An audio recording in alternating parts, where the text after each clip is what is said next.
Welcome to another episode of Inspired Content. I will be taking a look at a movie tonight.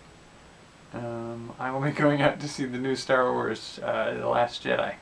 I have not had any spoilers. I've remained completely spoiler-free, partly due to circumstances in my life, and partly due to a fair amount of effort to stay that way. But I'm going completely blind into this. I have not seen the trailers. I have not seen anybody spoil anything for me. So I don't know what to expect, other than I hear that some people are kind of angry about it. Whatever. I want to see it. So I'm going out, but it's also negative 15 wind chill here right now, so it'll be interesting to see if I survive the experience. But I'll go see it, and then I'll give my review, and I probably won't do much in the thoughts and inspirations on it, but maybe. We'll see. We'll see what it's like when it comes back. This one I'm really just going to see and give my thoughts on it, so I will see you when I get back. Alright, ninth time's the charm? Okay. Star Wars The Last Jedi. I've tried this so many times. I'm going to try to be short and concise with this. And if you want me to expand further on some of these, let me know in the comments. Thumbs up, subscribe, whatever. I've done this at least 9 times, and most of those times I've used up an entire battery and an SD card for just 3/4 of what I have to say about this. There's a lot to unpack in this movie. So right off the bat, I want to be clear, I enjoyed this movie. It's a good adventure movie. Space battles, and lightsabers, and force use, and it's good movie action. It's good adventure. It's good middle movie for the trilogy. It's a great movie that takes place in the Star Wars universe. But it's important to notice I'm saying it's a good movie that takes place in the Star Wars universe and not saying this is a Star Wars movie. And to be clear, I consider this a Star Wars movie. But those terms are loaded because in the long run, we all have a different view of what a Star Wars movie is. And a lot of that view is informed on templates based on the previous movies. And this is not the previous movies. That's an important thing to remember. This is different. The original trilogy, Lucas started out with a mythic style story. A story based on myth. This is more humanistic. And I can elaborate on that a little bit more later. But overall, when it comes to trying to recommend this movie, and I do recommend people see this movie, and they do give it a chance, I just have to start by saying, go into this without your expectations. There's a lot of speculation that went around, like who is Rey? What's the relationship with Kylo Ren? Who is Finn? Who is Snoke? And there are a lot of theories. And I want to say, A, abandon all of them. They're not useful. They're going to get in the way of enjoying this movie. And B, every time you think you've got it worked out in this movie, expect it not to turn out the way you think it's going to go. Those are two very important things. So, don't go into this movie with a board with a hole in it ready to accept the next Star Wars movie. Because you're going to make a square hole and you're going to get a round peg, and you're going to be angry about it. Don't do that. Go into this willing to take it for what it is, and then figure out how that fits in with the rest of the universe that you have in your mind. And adjust both of them to fit each other. The thing about this movie, and I'm torn because it's hard to describe the best way to go about this, because there's a part of me that says, take this movie individually, as if there is no other Star Wars stuff, just like from scratch. This is the origin, and then add the rest of it to it. But there's also a part of me that says the best way to do this is seeing its placement within the whole overarching story series. Now, I'm inclined to say part of that second choice is because of the way I view the overall stories. I have my own headcanon as to what I would do with the prequels. If people are interested in that, I'll do a series on that. But overall, I'd say like treating the movie as an individual thing is important, because it's a very different style. It's a different technique of cinematography, it's a different technique of storytelling, and it's a different type of adventure. And I guess I'm going to go right into spoilers at this point. So, if you don't want to get hit with spoilers, let me just start out saying, like, I recommend this movie, give it a chance. And even when you go in it and it doesn't feel quite right, give it time. Give it a couple shots. Wait for the third one to see how it ties them together. But go into it willing to just enjoy it simply as an adventure movie. Can you just give it that shot? Alright, so if you can do that, I'm going to go into the spoilers now. So you can walk away from this point if you don't want anything spoiled. But I will say one of the best examples of why this is the case, why this movie is so different in style and story, is really one of the pivotal moments of this movie, which is when Luke Skywalker leaves his hermitage and joins the conflict between the Resistance and the First Order. He shows up in the nick of time inside the Resistance base, and you see him, and the dress and the appearance have changed from the scruffy looking hermit on a practically deserted island to Jedi Luke, Jedi Master Luke. And it's a very symbolic difference in appearance. And he shows up and he sees his sister for the first time in decades. And you see that connection, and the connection about the loss of Han Solo, and the connection of I've been away too long. You see that moment, but there's another layer to it. And that other layer is noticing the differences in his appearance. And a wink to 3PO as he walks past. And then he steps out onto the salt flat to do exactly what he's going to confront the First Order and be a symbol of hope to the Resistance. But there's another layer to that. And that layer is he's doing exactly what he said to Rey was not going to happen when she first came to him. He said, I am not going to stand in front of the First Order army and defeat them single-handedly with a laser sword. Now, laser sword is a term most people I've seen on the internet since seeing the movie have... I didn't look at any of this information beforehand because I wanted to go unspoiled, but so many people seem to be upset with the term laser sword.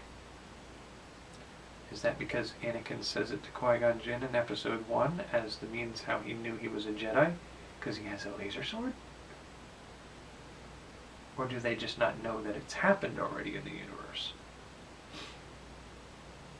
You know, and then there's the question in my mind at that point is like, is that another layer?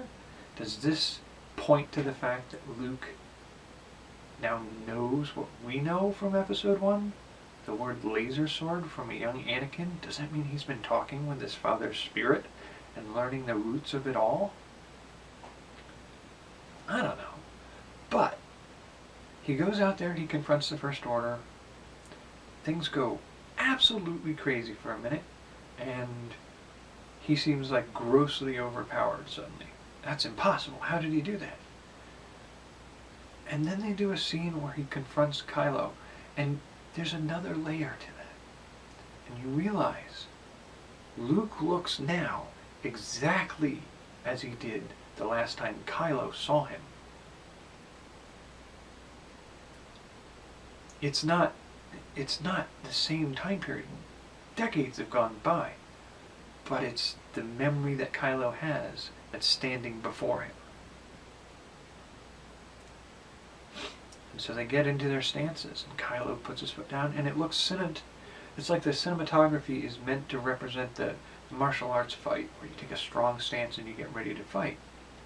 And you see Kylo take his stance, and he moves his foot on the white salt, and it turns red, like it does with the rest of the conflict going around. And you see Luke take his stance, and he moves his feet, and it doesn't turn red, because there's that other layer to that. So they get into their fight. But the thing is, Luke never stops Kylo's blade with his. He never swings an attack at Kylo that Kylo has to block. It's always dodge, move, the reed in the wind, never opposing that force coming at him, always stepping out of the way. And it's a dance. It's a martial arts dance. But there's that other layer to it. And it's only as you go through these layers, these hints that are laid out, that you can figure out what's happening. And then, I figured it out after the first 2 clues. But it's still amazingly interesting when they all snap together and they finally confirm what you've suspected for minutes now. And it's rewarding on that sense. And this is a technique of storytelling and cinematography that's not in the first 3 movies, or even really the prequels. It's a different style of storytelling. And that's why I think, this is a brilliant movie. It's an enjoyable movie, and I love the layers. But it's very different from other Star Wars movies. And, if you're somebody who's interested in the costume design, you may notice the difference in hair and clothing. If you're somebody who's interested in the martial arts aspect, you may notice the change in the salt and the not changing salt. If you're somebody into costumes and props, you may notice that he has a lightsaber that was broken and is in the hands of somebody else right now. These are little clues that are laid out there, and it gives you the chance to figure it out. And that's something you don't get in other Star Wars movies, and I love it in this movie. And the thing about it in this movie is it's great in this movie as a standalone movie. Like I said, as an individual movie, it's great in this movie. But it adds to the other movies. I look at The Force Awakens now, and I see things that are referenced now in The Last Jedi, and I realize, does that mean this? It adds richness to this movie and this movie. And it's amazing when a director and writers can do that to a series. And so I do think this is a great movie. But it's so different in style to how we're used to seeing the template of a Star Wars movie that it can be disconcerting. It takes a moment to adapt to. But yeah, overall I'd say you can look at it individually like that. You can also look at it as the overarching story. And maybe that's just me, but my mind looks at this, and I'll briefly cover this, because this is one of those things that can eat up a lot of time, is George Lucas wrote the original trilogy as a mythical cycle, a hero's journey. When I look at that, and then I look at the prequels, my tendency is to look at the prequels not as a myth, but as a fairy tale. And what I mean by that is, you have fairy tales like Cinderella, the poor girl who's living a life as like a drudgery slave to people who are not her family but have the power of family over her. Stepmother, stepsisters. They're outsiders that came into her family with her father, and they have treated her like a slave, and she is kind, empathetic, morally right, and just a good all-around person. Everything that the people who own her and treat her horribly aren't. And so we want that character to be elevated above that position. So and this is why I'm not going to get too far into this, because this is storytelling at its basics and the techniques of it. But so you take this story of Cinderella, and you start with a queen / princess whose kingdom is taken away from her, so Anastasia, kind of, and she's trying to reclaim some of that back from the situation. She's trying to get things back to the way they were. But you also have Anakin, the Cinderella story of the slave whose fairy god Jedi takes him to the magical ball of the Jedi Temple, where he gets the chance to become the person he should be, that elevates him above the position where he was before. And the next two movies are about him trying to earn his place in that area, and unfortunately it's the dark twist on the back end of that, the failing of that, the never getting through to the end and the falling apart, the Grimm's fairy tale version of it, the Ariel never being able to gain the love of the prince. Everything falls apart, and it's a tragic end on that aspect of it. So there's a portion of that there. It's very fairy tale story for me. And so I like the flow of fairy tale to full-blown myth to humanistic story. And those humanistic stories and the fairy tales have the bleed through on some of the mythology. They're mythical aspects of it.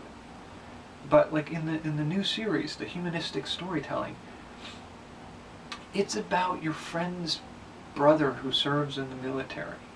It's real people. It's the floor mopper and the engineer. It's the normal people, the junk collector. They're doing the things together as normal people that make a difference piece by piece in the lives of themselves and the people around them. So it's a story of the people. It's no longer just the story or the legend of the Jedi or the Skywalker family line. It's about people. And that's sort of like, but it has some of those mythic aspects of it. It has the idea of,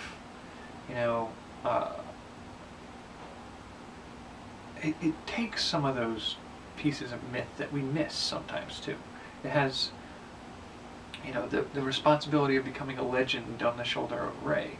But here's the thing, we see Luke Skywalker, and we see what that being a legend has done to him. When he's a legend, he's not afforded the chance of human foibles. He's not...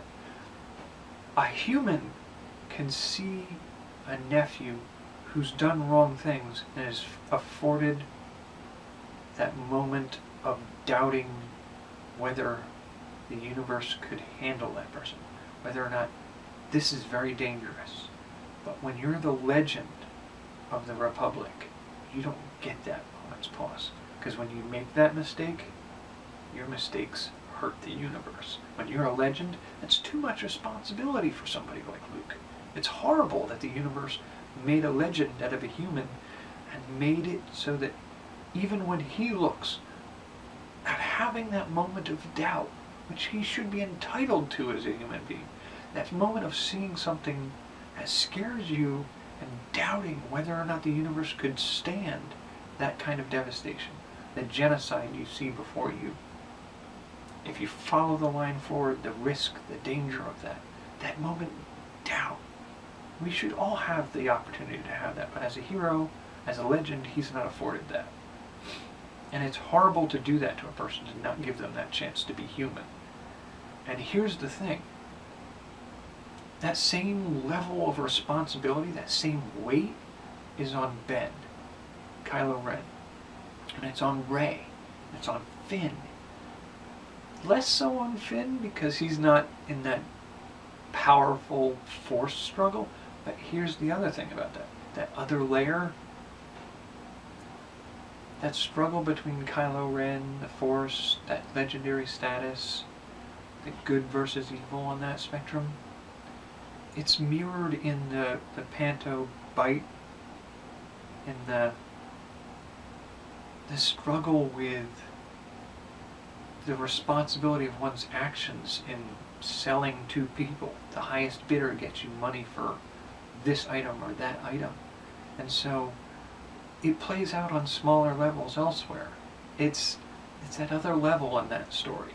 It's the humanistic aspect of humans in general, as well as the two humans who are being essentially taking that story, that, the arms race between the First Order and the Resistance, the arms race between the Sith and the Jedi.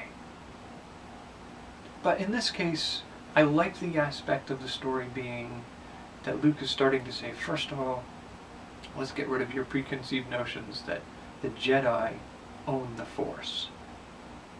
The Force existed before the Jedi. So, and the Sith, at least it used to be that the Sith were an offshoot of the Jedi. They're dark Jedi who moved out into the galaxy, fleeing the conflict, the schism that split the two groups, and ended up finding the Sith Empire, ruling over them, interbreeding with them, and mixing up that Sith then became the name of that empire. It's no longer the focus of the Force for the Jedi to be the owners of it. Jedi never owned it. It's not theirs to own. So there's that aspect of it. There's also this feel that, I have my own theories about why it makes sense for Rey to be capable of flying the Millennium Falcon, finding the smuggling compartments in the Falcon, knowing how to use a lightsaber really quickly, being confronted by Kylo Ren and instantly picking up the same powers that he's used.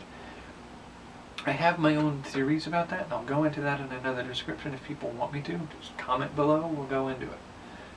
But there's just a sense that with the two of them, there's a lot of weight on both of their shoulders. They're being invested so heavily. They're like the puppets for the Force. And they don't get that chance to be human. Only when they're looking at each other, talking to each other personally, is there that sense of, you understand where I'm coming from. I just want the chance to be me, not some avatar for some aspect of the Force.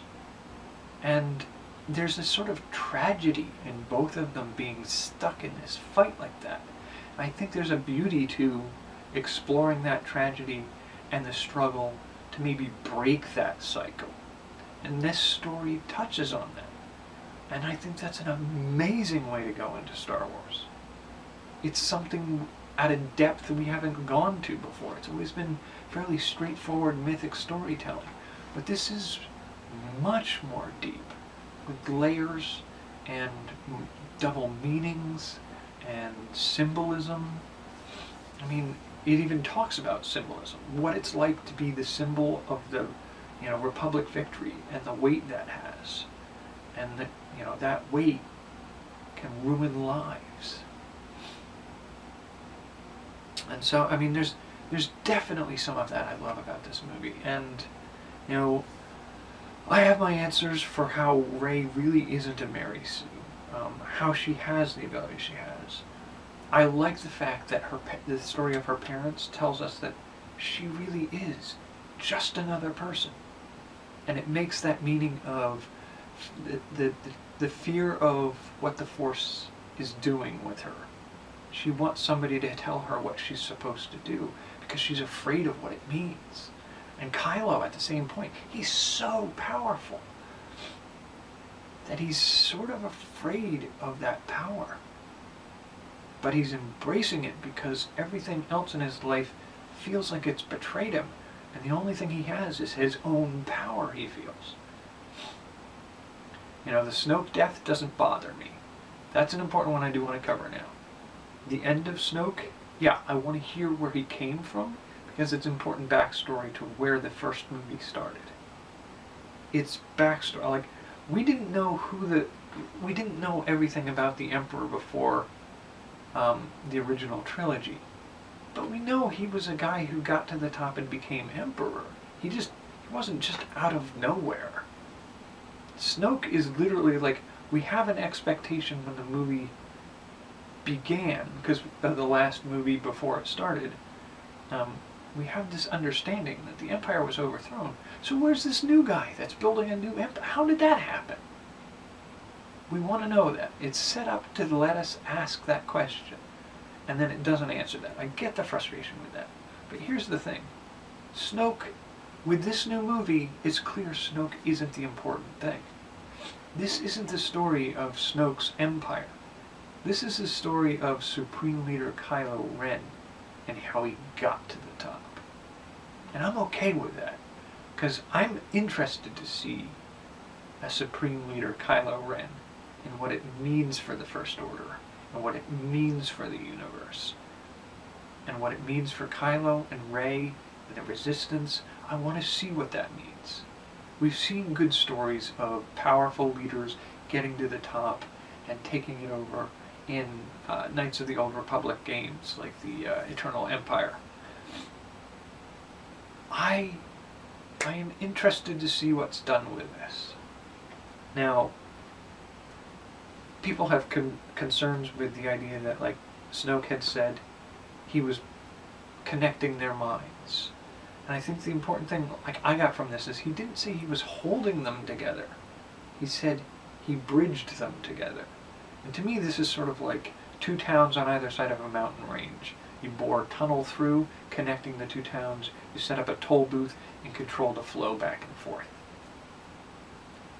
If your booth is blown up and you're killed, the tunnel is still there.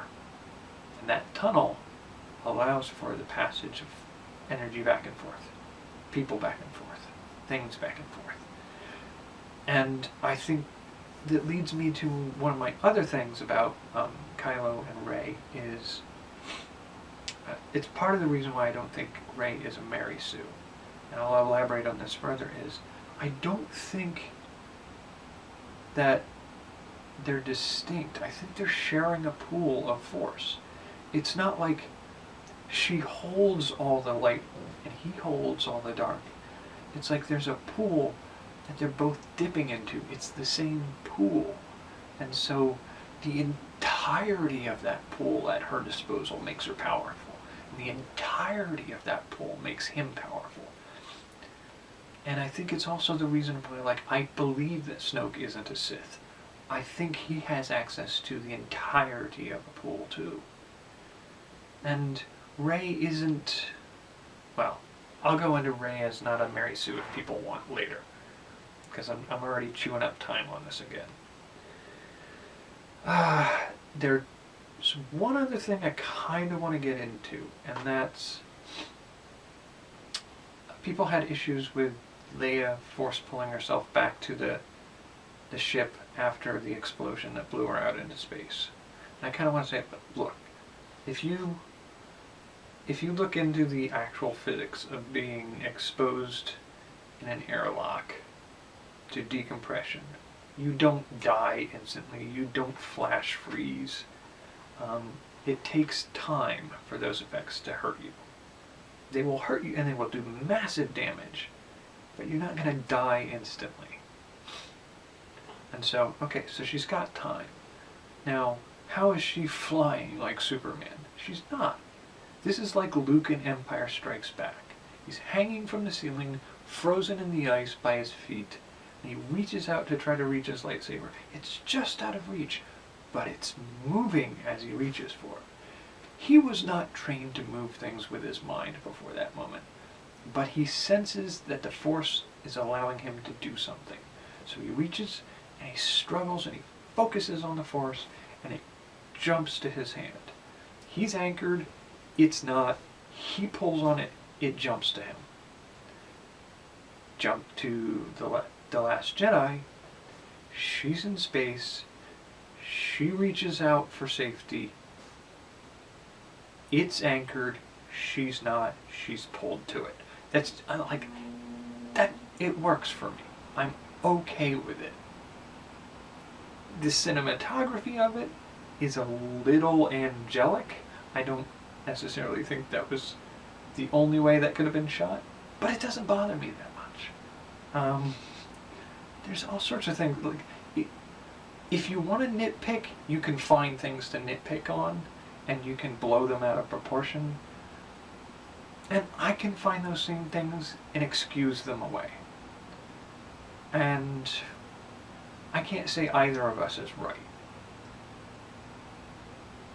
But it doesn't destroy the movie for me.